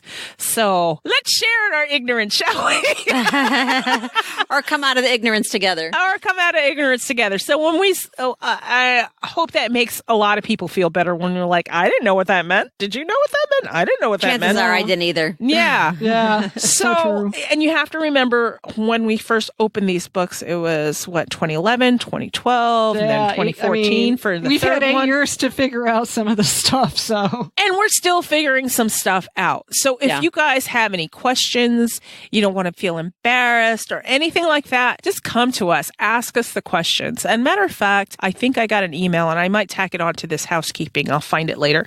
Somebody asked a question, hey, I missed this part. And then I wrote them back, here's your answer. And they're like, oh God, I feel like an idiot that I missed that. I'm like, we all miss things. Yeah. We all miss them. 100%. Or we find them or forget them too. I find that myself too. like, Yes. oh, wait a minute. And if anyone ever wants to remain anonymous, you can as well. Yeah, absolutely. Yes. Absolutely. Okay, so who's next with the housekeeping? I'm going to revisit Kayla's email. There's a paragraph that I save her right now. She says, since life has been crazy a bit lately, I haven't been able to write in as much as I wanted to. So there's a few things that I wanted to add about past episodes. I love the defenestration of Edward Kelly. We did too. Yeah. Yeah. It's pretty fun. When Diana first met Benjamin, I thought, are you a side character or not? No, you are not. Ooh. There is something very wrong with you. I thought the creep factor was very high with him. He is one sick puppy. Yeah. So thank you, Kayla. Yes, Kayla, great. Do you have something else there, Angela? I do. Oh, what is that? Don't get so excited. You don't know what it is yet. Okay. Oh, yes, you do. It's a 5-star review from Apple Podcast.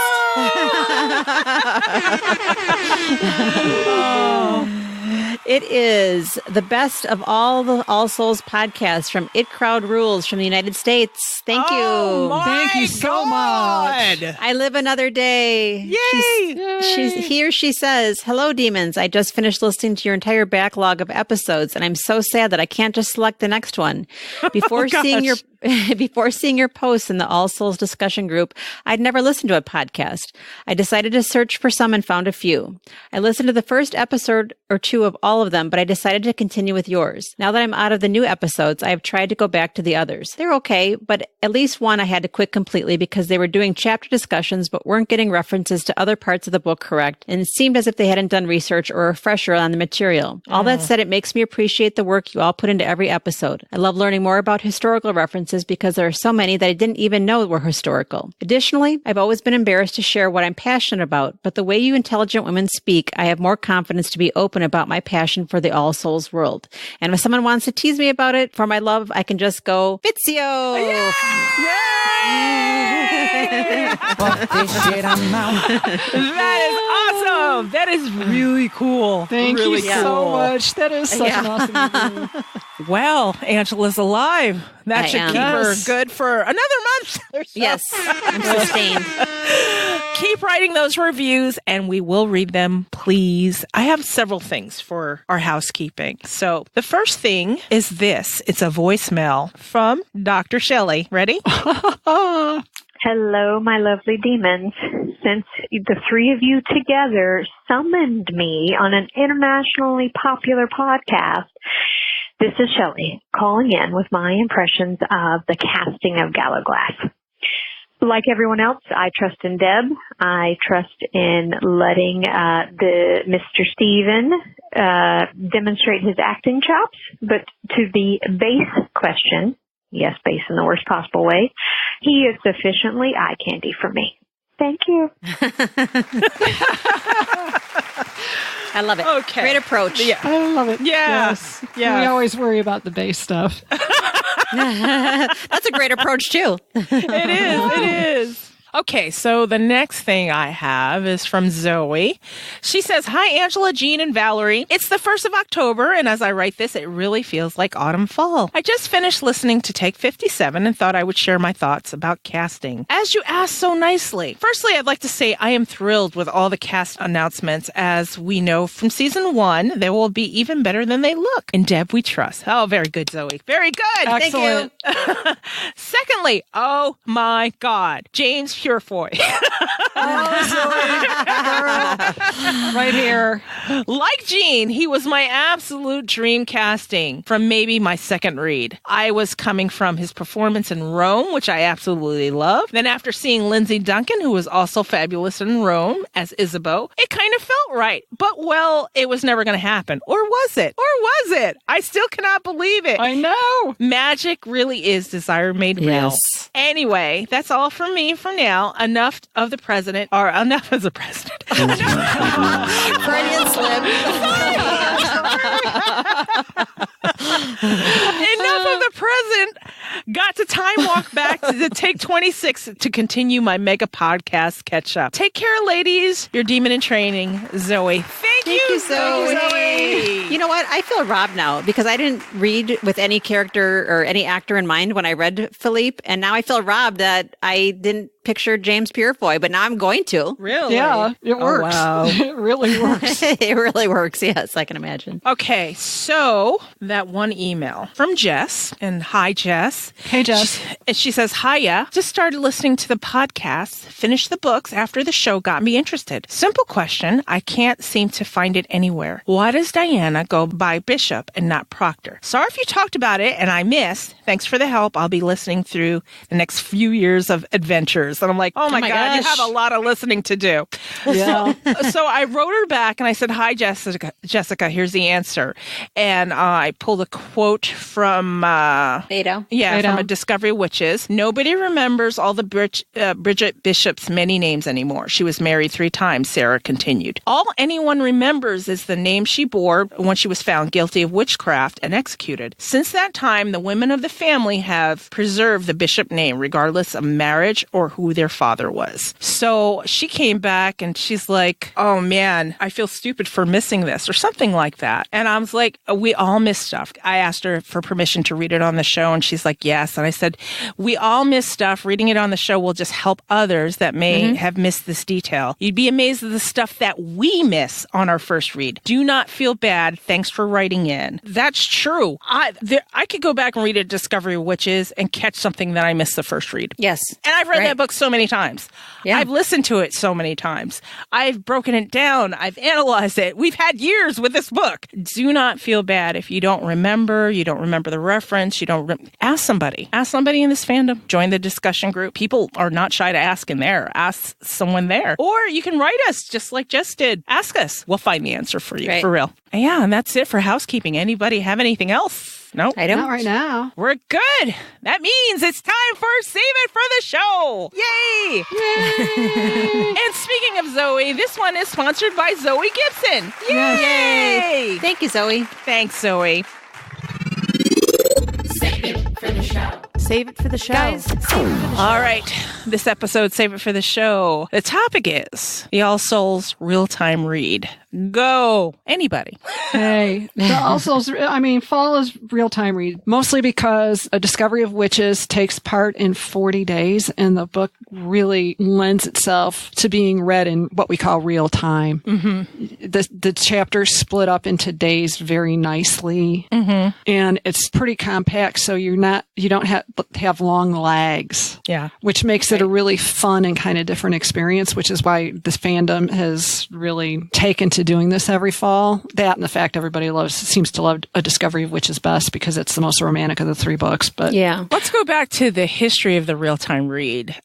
Yes. It's been ever since I've been a member of this fandom, which is 2012. Yes. Deb usually starts it in September. Last year, I think the TV show was going on, so it didn't happen. That was the first year. Yeah, that's why we didn't do it last year. Right. It didn't do a formal one. Right. So Deb does this on her Facebook page, and they also do it in the All Souls discussion group. And I'm sure many other groups do a version of this, but the real-time read is a big thing for the All Souls family, and especially A Discovery of Witches because it's compacted in 40 days, and it just breaks down into chapters, like Jean said so nicely. So, day one, you'd maybe be reading 1 or 2 chapters. I don't remember how it breaks down. I haven't participated. I reread it all the time just because of this podcast, and you know what I mean? I'm not the ideal person, but a lot of people choose their rereads based on the real-time read. They start with A Discovery of Witches and then go on from there. Which came first? Remember, Deb used to do that this is before we knew a lot of her inspiration or, I don't remember. Anyways, her inspiration for some of the characters or their song lists. What came first, the real-time read or remember her On This Day post on her regular author page? And then we'd find out something really cool like the Baldwin song or a song that was on a Matthew's playlist, or we found out La Pierre was an inspiration. Oh, God. I think they might have been concurrent. Do you know what I mean? Yeah. Because I did not enter... I used to conduct reads, but they weren't real time. And I feel like in the group, we kind of took upon ourselves to do the real time read. And then she did it On This Day on the author page. Yep. And then they kind of like melded together. Yeah, you're probably right. I don't remember that far back. This is so sad. I don't either. That's why I was asking you guys. I thought I know my memory's bad, but maybe they'll remember. That's just sad. But I do know she announces it all the time. There is a companion book that you can download for free for the real-time read, and it is made specifically for the real-time read. I'll leave a link for that in the show notes, so you can download it for free. It's available on Amazon, I think iBooks. It's available on Barnes & Noble's. Headline Books has a version available to people in the UK and all the areas, all the countries and areas Headline Books covers. So I'll put actually both links in the show notes so you guys have access to it. I think All Souls discussion group they're going from A Discovery, which is straight into Shadow of Night. Now, Shadow of Night is a little more stretched out The plan is to handle that a little bit differently since you've got like a 3-month intermission there. I can tell you that much. Renee is still working on finalizing stuff. Right. And I don't know what made me think of this for Save It for the Show. Oh, right. Because I was working on the banner. Yes. I was working on the banner last night. And the next thing I know, it's 3 a.m. And next thing I know, I'm like, I'm going to be late recording, guys. Don't get me started with Photoshop. Anyway, yeah, that's what I have for real-time read. What's the best place if let's say you're not a member of the group, what's the best place to catch on to the real-time read? Does she do anything on Twitter or anything? Does anybody? Her author page. This year, they're doing stuff every day on the author page. Mm-hmm. Oh, okay. On her Facebook page or? It's kind of, on her Facebook page, her author page. It's kind of like the meld of On This Day and the real-time read because she'll give you the passage from the real-time read and then give you maybe a little bit of tidbit background. Okay. So I'll put a link to the author page on the show notes too. So you guys can join in. It's really fun. I'm told I don't necessarily participate in them. Like I said, I tend to be immersed in these books all the time. So sometimes I need a break. Right. Yeah, that's it. Wow, really? Yeah, that's it. What do you want it to be? We're easy demons today. Yeah, we are. Okay.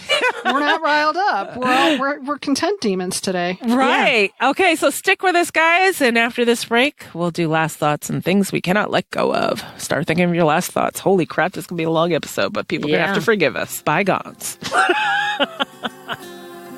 This podcast is available on Apple Podcasts, Google Podcasts, Spotify, and wherever you like to listen to your podcasts.